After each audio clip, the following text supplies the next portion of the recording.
nakakatakot na pahayag ni BP Sara. Sakaling may masamang mangyari sa kanya, kung magurgur siya, matumba, may habilin na siya, may kinausap na siyang tao, anong gagawin ng tao na ito?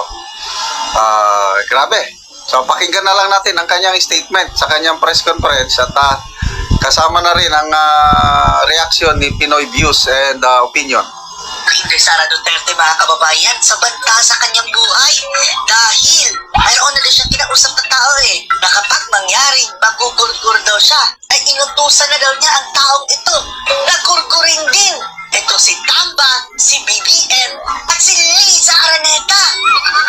Smio, grabe mga kababayan, panoorin po natin ha. Huwag kang mag-alala, ma'am, sa security ko kasi may kinausap na ako na tao. Sinabi ko sa kanya, kapag pinatay ako, patayin mo si BBM, si Liza Araneta at si Martin Romales. No joke. No joke. No joke. Nagbilin na ako, ma'am. Habilin. Pag namatay ako, sabi ko, huwag kang tumigil na. Huwag tumigil. Hanggang hindi mo mapatay sila. Sino? Patay ako, patayin mo si BBM, si Liza Araneta at si Martin Romales. No joke. No Sabi ko, joke. huwag ka tumigil na hanggang hindi mo mapatay sila. Parang galit na si BP Sara. And then he said yes. Grabe. Yan na, sukdulan na ang galit ni BP Sara. Yes. Nakakatakot Ano naman yung hindi mga magagalit? ganyang pronouncement. Tingin ko, ano na siya, she doesn't care anymore sa kanyang political career. Hindi na talaga. Kung anong mangyari sa Patay na 2028, kung basta laban na lang ng laban ng harapan. So, sana naman hindi aabot ng yung puntong ganito, yung sinasabi niya. Yes, sir, yes. So, Ay, nakaka-proud. alam mo, ma'am, Oh, pero seryoso ba ang banta sa buhay ni BP Sara, mga kababayan ha? yan ang lagi kong sinasabi sa mga bayan na nung mayor pa. Ang laban, wala dyan sa EDSA, ma'am. Wala dyan sa mga highway. Meron na kasi nagtatawag ng people power, mga Ang laban, ma'am, kababayan. nandun sa loob ng palasyo. Yan ang problema. We appreciate yung expression ninyo ng disgust, ng pagkamuhi, ng hopelessness, kasi it reflects kung ano yung nararamdaman ng maraming milyon. Alam ko yan, ma'am, kasi kahit saan ako pumunta, ako ang sinasabihan, binoto namin yan dahil sinabi mo, iboto namin. Sabihin niyo, kurang ako ba yung may bribery case sa mga Supreme Court justices na hindi nahihiya? Si Tambalos-Los ang may bribery case, mga kababayan, andun sa Amerika. Wala akong corruption case. Sinasabi ninyo, nawawala ang pera dahil may notice of disallowance. Ano ba ibig sabihin ng notice of disallowance doon? Ano ba sinasabi niya? Kulang yung mga papel ninyo. Kasalanan ko ba yan? Galing sa PIA ang papel. Hindi naman ako ang gumagawa ng papel eh. So ibig sabihin, kasalanan ko kapag yung nag-uusap doon sa kalayo-layo barangay sa Samar, gumagawa sila ng papel na mali, sinasabi ng POA, tapos ako yung nagdakaw ng pera, ina ninyo. Alam mo, ma'am, nagmumura talaga ako sa tao. Kaso hindi lang ako nagmumura talaga yung public. Dahil ang mga bata nakikinig sa akin. Napapansin ko yan. When I talk, children listen. That is the reason why I don't cuss in public. But it doesn't mean hindi ako marunong at hindi ako nagmumura. I am doing it for the sake of the country. Kasi nakikinig yung mga bata sa akin. Hindi sila nakikinig kay Martin Romualdez. Dahil kung hindi sila nakikinig. Kaya alam bakit tayo umabot sa ganito. Hindi ko alam bakit umabot yung bansa sa ganito. Gusto nila, sila lang ang mayaman. Alam niyo ba, sa bentahan ng mga relo ngayon, sino bumibili ng mga relo? 3, 4 at one time? Mga politiko, mga galamay ng politiko, karamihan mga congressman. Anong At ang presyohan, mga kababayan, is millions and millions of pesos. tanong nyo sa mga dealer ng relo, ng mamahaling relo dito sa Pilipinas. Aanin mo yung mahal Sa na mga relo? dealer ng mamahaling kotse sa Pilipinas. yan, Ang kotse, mga sila abante. congressman, walang batas ang Pilipinas ngayon. Wala nang batas. Wala na. Bastusan siya. Tapos nagagalit sila. Sinasabi nila, spoiled brat ako. Ang problema ninyo, hindi nyo ma-prove ang pagiging spoiled brat ko. Dahil hindi ako nagbago. Simula nung ako ay bata hanggang ngayon, hindi ako nagbago. Wala Davao City na sport branch ako. Lagi nilang sinasabi disrespectful kami, di ba? Eh sila yung disrespectful sa opisina ng Vice President.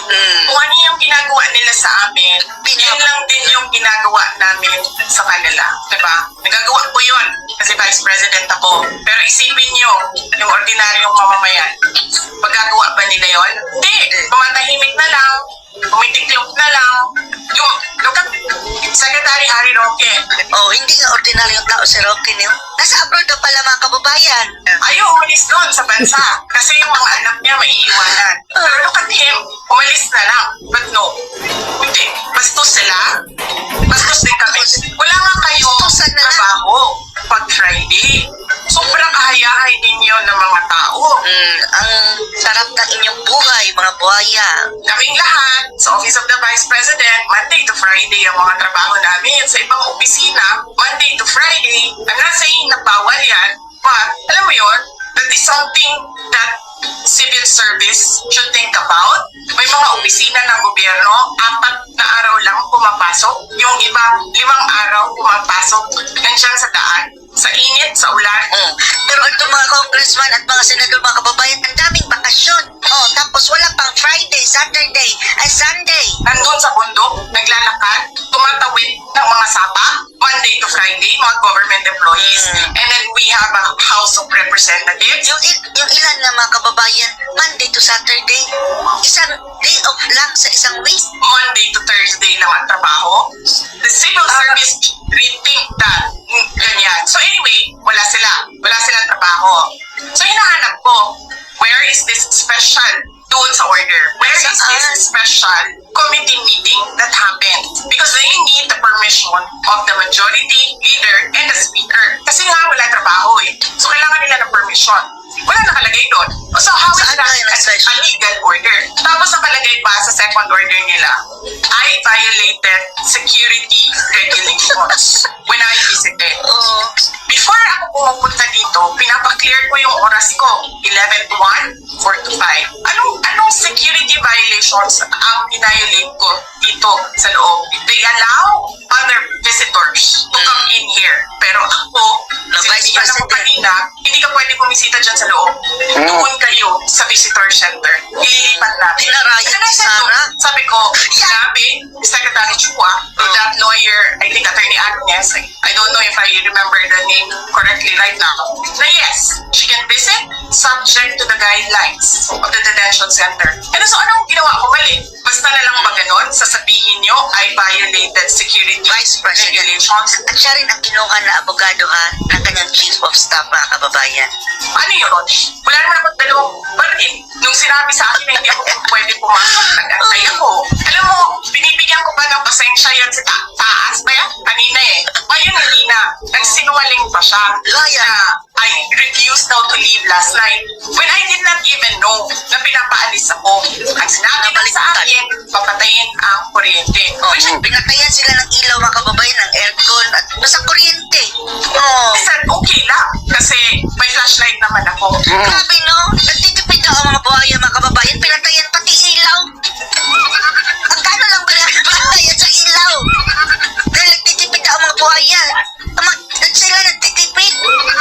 May akala sa kanilang pera. Hindi ko naman kailangan ng kuryente. Tapos kanina, sa media, pinapalabas nila na I locked myself doon sa kwarto. Of course, nag-lock ako kasi natutulog na ako.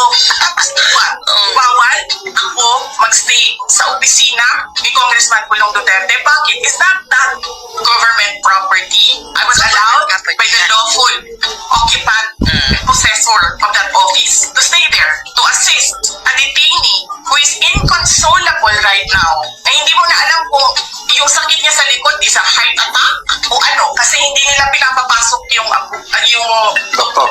diba? As if naman, no, convicted na hindi naman. Yung contempt na nila, mga kababayan, wala sa kahit. So, yan ang masakit, no? Klaro na yung nararamdaman ni Atty. Lopez. Ang tagal bago pinapasok yung doktor. Hanggang hinintay na nag-collapse na lang. Dahil sa matinding, I don't know, stress, trauma, sakit, pain. So, nung nag-collapse, saka na lang nila pinapasok. At ayun, nadala sa hospital. Tapos bago madala sa hospital, gusto pang dalhin sa Women's Correctional.